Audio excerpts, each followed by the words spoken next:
Okay, rolling. દેશની સાંપ્રત પરિસ્થિતિ અને માં ભૌમની જ્યારે આકલ પડી હોય ત્યારે દેશના યશસ્વી વડાપ્રધાન માનનીય મોદી સાહેબના નેતૃત્વમાં ભારત આજે પાકિસ્તાન સામે આપણે બધા જાણીએ છીએ પ્રમાણે યુદ્ધની પરિસ્થિતિ સામે લડી રહ્યું ત્યારે દેશના એક નાગરિક તરીકે ભારતીય જનતા પાર્ટીના એક સૈનિક તરીકે આજે ડીસા મુકામે પીએન માળી ફાઉન્ડેશન દ્વારા રક્તદાન કેમ્પનું આયોજન કરવામાં આવેલું.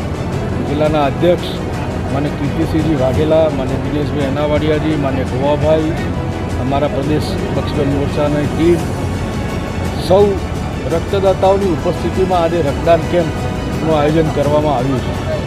દેશના જવાનો માટે રૂબરૂ સેવા તો ન કરી શકાય, પરંતુ જ્યારે એમને જરૂર પડે ત્યારે દેશના જવાનો, દેશના નાગરિકો એમના માટે રક્તની જરૂરિયાત પડે એ માટે આ સરહદી વિસ્તારના જિલ્લામાં આ પ્રકારનું આયોજન કરવા માટે હું પીએન માળી ફાઉન્ડેશનના અધ્યક્ષ પીએન માળીને અને ડીસાના સૌ રક્તદાતાઓને આપના માધ્યમથી અભિનંદન પાઠવું છું.